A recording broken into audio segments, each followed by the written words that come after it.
Hoje o papo vai ter que ser o mais sério possível. E aos que dizem que, ai, lá vem o chapéu de alumínio. Cara, nem é, porque não é um exercício difícil. É só juntar lé com cré. Olha só, no dia 23 de janeiro a matéria era: Bolsonaro fala de nomes da direita para disputar a eleição presidencial em 2026. Então, Bolsonaro citou Michele, mas depois colocou na roda, quem sabe, também o nome do Eduardo. Beleza, já que no dia 24 de janeiro a notícia era essa aqui: a nova derrota de Braga Neto na tentativa de acessar a delação de Mauro Cid. Ou seja, sexta-feira, dia 24, ficamos sabendo que a defesa do Braga Neto tentou ter acesso à delação do Cid e essa solicitação foi negada pelo ministro Alexandre. Dá uma olhada no trecho da matéria. Abre aspas. O ministro mantém, contudo, a delação de Cid sob sigilo porque ainda há diligências em curso ou em fase de deliberação. Fecha aspas.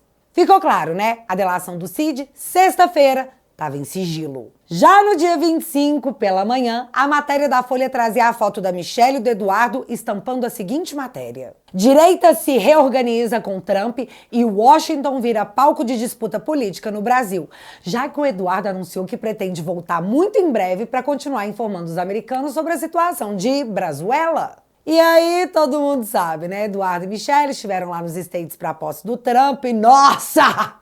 O choro foi livre. No meio disso, o caos generalizado na popularidade do Lula após o escândalo do Pix, da mudança da validade dos alimentos, da comida cara, da inflação alta, do Brasil batendo recorde de queimada, do ministro mandando você trocar a laranja por outra fruta mais barata, da disparada do dólar, a disparada no preço do remédio, do novo ajuste no preço da gasolina, parte da população querendo trocar Lula por chuchu e uma nova pesquisa medida a opinião pública, dessa vez na Quest, que tem até quadro dentro da rede Lula, lá no forninho.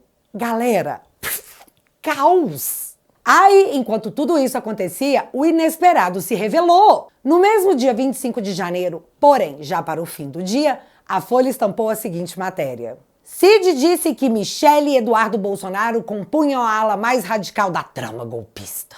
Galera, o primeiro de 11 depoimentos do Cid simplesmente vazou na imprensa no dia 25 de janeiro, um dia depois da defesa do Braga Neto ter o acesso negado. E eu lembro muito bem que o STF abriu um inquérito contra o Bolsonaro para apurar o vazamento de uma investigação no TSE sobre as caixinhas mágicas, que democraticamente não podem ser mencionadas. Mesmo que esse inquérito não estivesse sob sigilo na data que o Bolsonaro trouxe a público. Pra quem esqueceu, o inquérito foi colocado sob sigilo após a live do Bolsonaro. E mesmo assim ele foi processado. O que acontece quando a imprensa vaza um documento que no dia anterior Alexandre disse que não poderia ser exposto por ser sigiloso? Apenas uma pequena reflexão de que na democracia brasileira, para que o advogado tenha acesso aos autos, ele tem que esperar alguém da imprensa publicar o documento.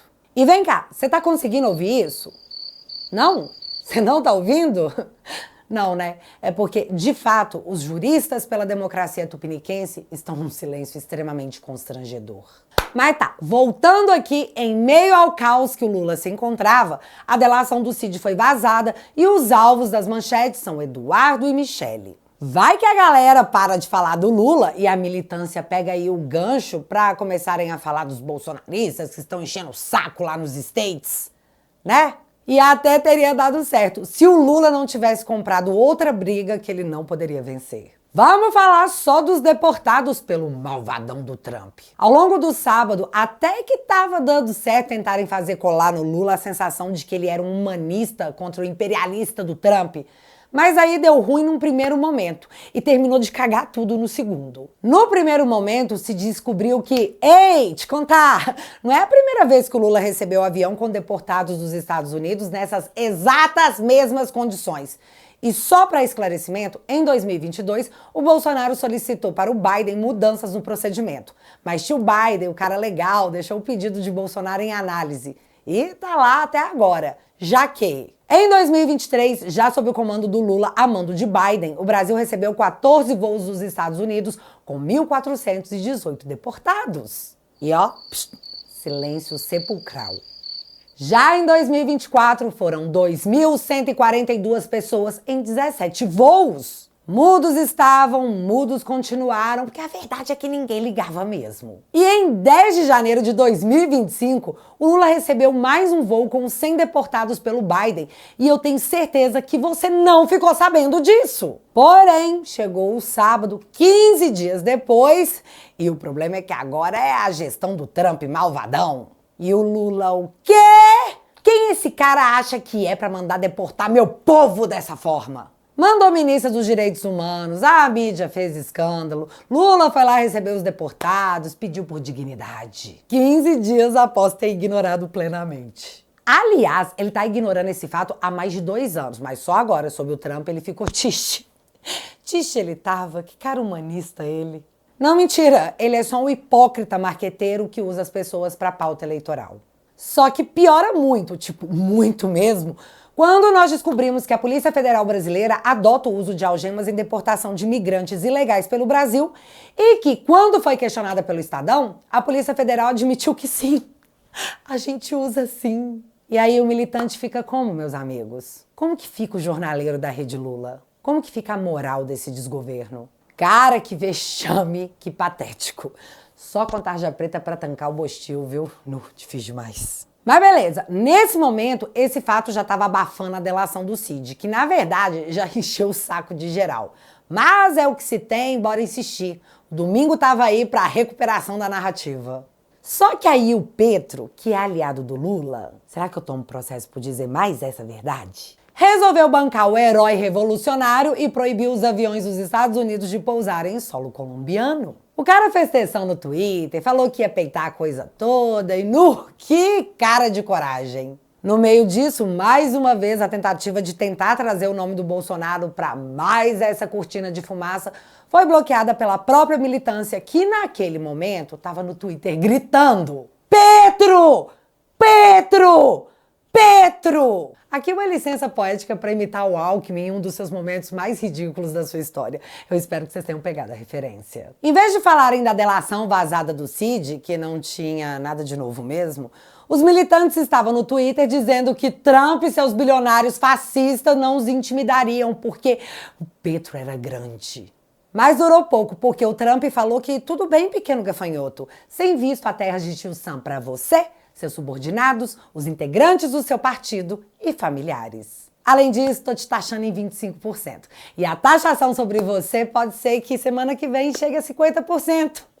Beijo! Foi nessa hora que o herói da esquerda mundial primeiro disse que, pera, não precisa trazer, eu vou aí buscar. Pra logo em seguida repostar o comunicado da Casa Branca dizendo que ele desistiu de ser revolucionário e aceitou receber os voos com os deportados. Na sequência desse fato, o Trump disse que as sanções estavam suspensas e que ele iria verificar se o menino problemático ia continuar caçando confusão com os coleguinhas no recreio. Mas acredite você ou não, a militância petista disse que isso foi uma regada do Trump. E por mais que eles tenham tentado fazer esse barro pegar, a regada mundial que estampou os jornais de todo mundo foi a do Petro. Gustavo Petro não apenas acadelou, ele foi humilhado e foi usado como exemplo por Trump. Não façam como o coleguinha aqui. E foi bem educativo, já que o ministro da Justiça, que comanda a Polícia Federal Brasileira, que deporta pessoas com algema, avisou que não quer provocar nem afrontar os Estados Unidos, não. Ou longe disso. Párias mundiais, isso é Brasil. Mas só a título de informação, alguns jornalistas ainda confiavam numa surpresa para um futuro breve. Brasil, Jair Bolsonaro e os bolsonaristas terão uma grande semana pela frente. E grande ele colocou em caps look. A impressão que eu fiquei é que ele estava anunciando que algo aconteceria essa semana.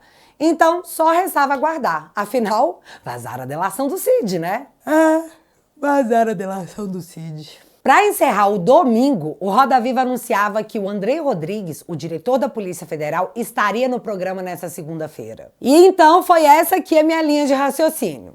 Acompanhem. Momento ruim do Lula. As pessoas já estão falando de impeachment e podem estar comparando como eram suas vidas com Bolsonaro e como ficou pior com o pai dos pobres. Então, delação vazada, ou seja, conteúdo para a mídia, mobilização social no tema, uma operação da Polícia Federal e pá! Andrei Rodrigues no Roda Viva para poder explicar como a justiça no Brasil funciona. Se bem que nós temos uma boa noção, né? Mas o que você disse, o que já tem é suficiente. Mas não adianta, ele cismou, entendeu? Quando ele cisma, olha, é uma tragédia. Formalmente, se alguém for questionar, vai ficar uma coisa muito descarada, digamos assim, né? Falar, mas como? O juiz instrutor lá do Supremo manda para alguém lotado no TSE, e se alguém sem mais nem menos obedece, manda um relatório, entendeu? Ficaria chato. Então vocês não me julguem, tá? Realmente ficou parecendo, é muito que teria uma operação da Polícia Federal nessa segunda-feira. Mas beleza, segunda-feira chegou e não teve operação. Mas era dia da Rede Lula com a nata dos militantes. Então o assunto do golpe, que não rolou porque o cara não conseguiu pegar um táxi, deveria voltar à pauta nacional. Certo? Errado. E antes de eu te contar o que dominou o noticiário nessa segunda, eu preciso te mostrar algo que quase passou batido, fiote. Mas aqui é quase um Sharingan. Não passa nada. A CNN apareceu com essa notícia aqui. Polícia Federal se diz contra tirar medidas cautelares de ex-assessor de Bolsonaro. Felipe Martins está proibido de sair do país, de usar redes sociais e de se comunicar com demais investigados. E entrevistas, né? Ele também não pode dar entrevistas. Mas ouve aqui os trechos para eu poder te explicar o que foi que chamou minha atenção. Vou chamar o Eli Jonas Maia, nosso repórter de Polícia Federal, para a gente falar de outra personagem também da República e que tem ligação com a BIM Paralela. Então, não.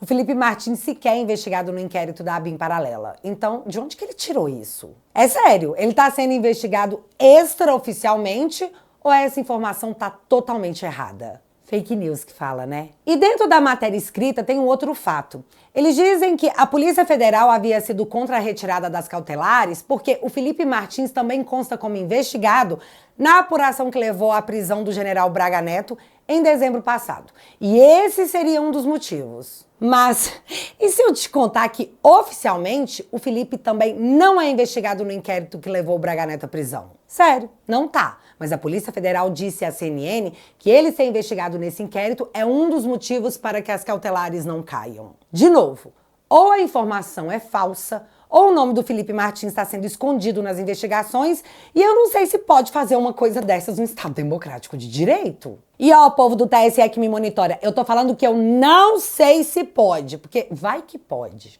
Não duvido. Democracia, né? E o negócio é que eu tenho que te mostrar só mais um áudio da CNN para você poder entender como que isso tudo piora. É sério, presta bastante atenção em cada palavra que vai ser dita agora.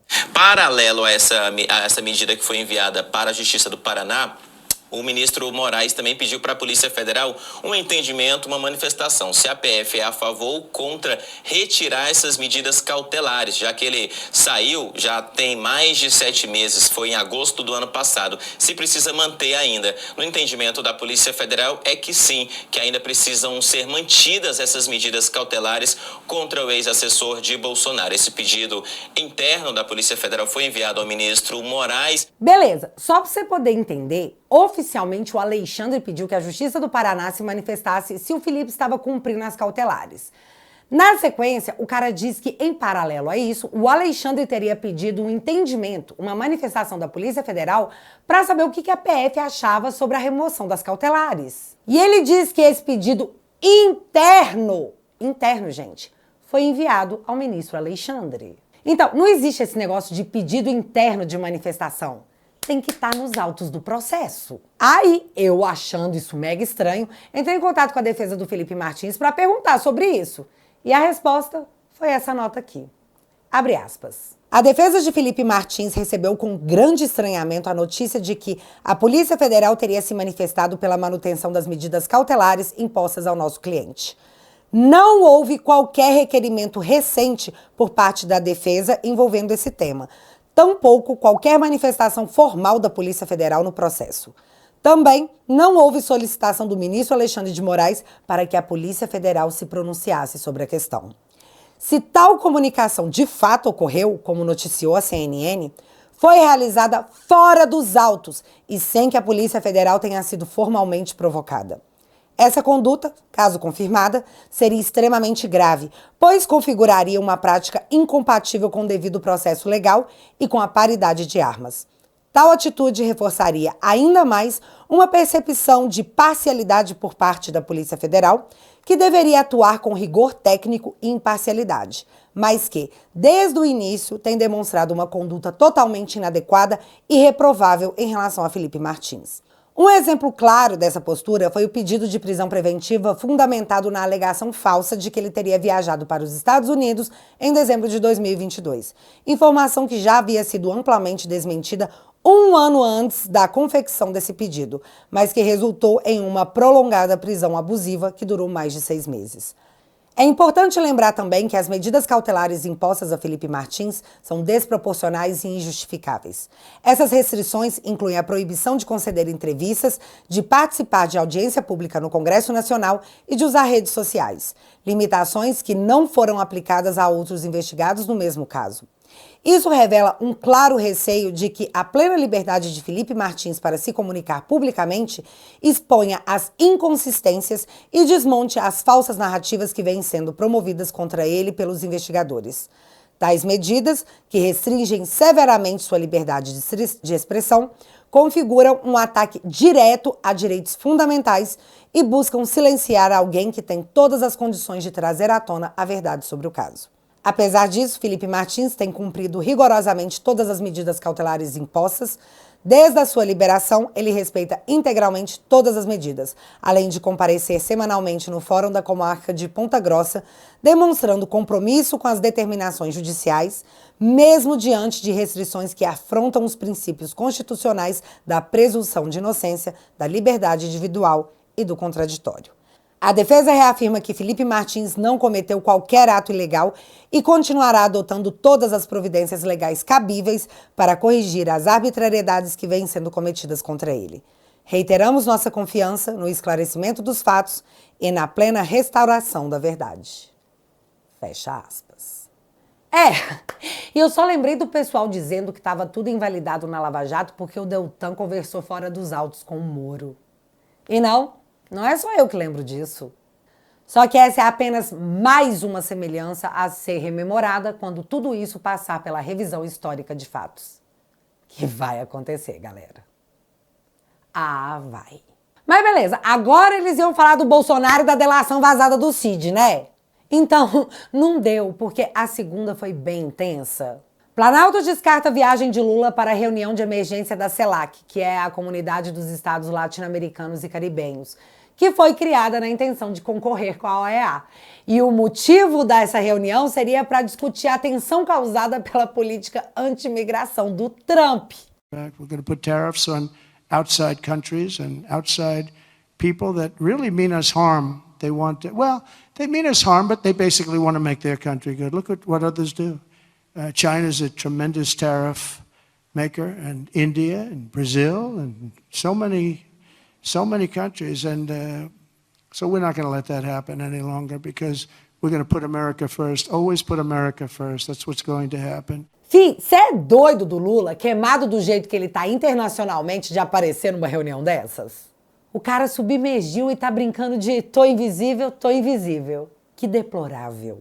Também ficamos sabendo nessa segunda que tá sobrando dinheiro, já que o Lula vai gastar R$1.300.000 com cortinas. Um item milionário super necessário para a sobrevivência num palácio.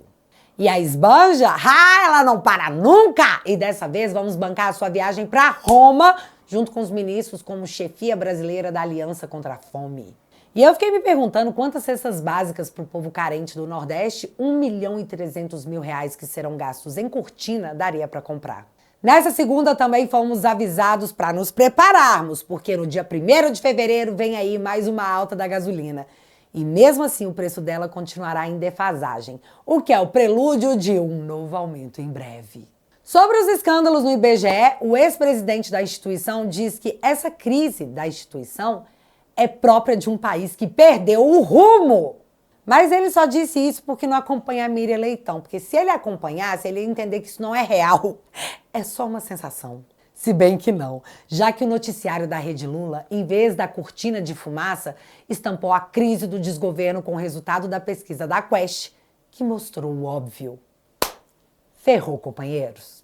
E o resumo perfeito do dia na Rede Lula, eu vou deixar nas falas da Natuza Neri. Estou dizendo que o governo tem uma ideia de que é melhor do que a população está dizendo que acha que é. Então, por exemplo, o governo vai mal entre mulheres, que ajudaram a salvar a eleição de Lula em 2022, entre os mais pobres e entre a população do Nordeste. Ou seja, as 3 estacas de Lula em termos de vitória em relação a 2022. Os 3 alicerces, né? Exatamente. Esses três estão dizendo o seguinte: olha, talvez esteja na hora de ir para o divã, porque o governo que vocês acham que estão fazendo não é o governo que a gente está enxergando do lado de cá. E aí a primeira ideia que pode surgir na nossa cabeça é: se o pessoal do lado de cá não está enxergando o que está do lado de lá, é por um problema de comunicação. Não. Eu bato nessa tecla todas as vezes que o problema não é de comunicação apenas. A comunicação é o mordomo, para usar um termo elitista e pomposo do passado, das crises. O problema é do próprio governo. E aí tem um outro símbolo, que é uma espécie de marco psicológico. O governo chegou na sua metade.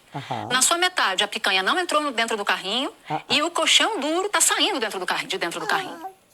Então, tem aí um efeito psicológico também desse prazo que já passou e agora a gente se aproxima da segunda, a gente já está mais perto do fim do período, deste período Lula, porque pode ser que ele se candidate à reeleição e eventualmente se reeleja, mas deste mandato ele está mais próximo do fim do que está no começo, com um agravante. Se a autoestima do governo continuar lá em cima, ele não vai conseguir ler o porquê a população o está enxergando dessa maneira.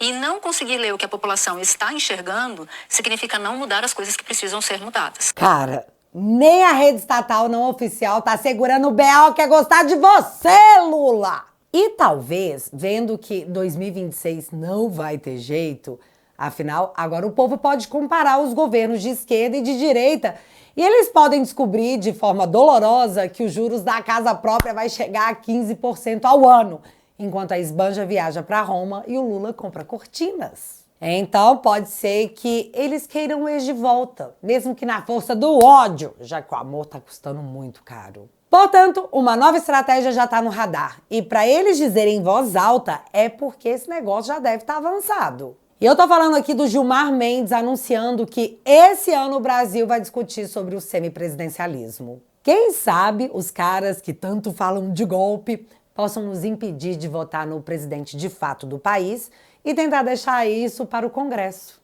Já que a CNN nos conta que o STF quer diálogo com a nova cúpula do Congresso. Quer diálogo. Mas aí o entendimento sobre isso eu vou deixar com vocês. Só que vocês me contam aqui nos comentários o que foi que vocês entenderam. Combinado? E para encerrar esse vídeo, sim, eu acho que essa semana alguma coisa vai acontecer nos inquéritos bolsonaristas, porque tá muito ruim pro Lula. Mas quanto a isso, só nos resta aguardar as cenas dos próximos capítulos. E, gente, se você ficou até aqui e não para de sentir inveja dos Estados Unidos que tem o Trump tá voltando com tudo. E numa hora dessas, o Dilma deve estar debaixo da cama, comendo fandangos, dormindo, enquanto a a esposa o procura pela casa. Antes da vitória do Laranjão, o déspota foi lá e disse que a vitória dele seria o fascismo voltando a funcionar. E pra piorar essa história, ainda teve aquele caso da esbanja perdendo a noção com Elon Musk. Eu não tenho medo de você, o Elon Musk. Mas eu só tô te falando isso porque tem muita treta nesse parquinho com Trump, Lula, Janja e Elon Musk. E pra você entender essa novela, eu preparei uma série de vídeos com várias coisas que envolvem o retorno triunfal ao poder do Laranjão. Você vai ficar por dentro da história de vida dele e também dos seus grandes feitos no campo de batalha contra a esquerda mundial. Ficou curioso? Então você pode assistir a esse conteúdo exclusivo agora mesmo na Família Te Atualizei. Toque no link fixado aqui no primeiro comentário e libere seu acesso a documentários exclusivos na Família Te Atualizei.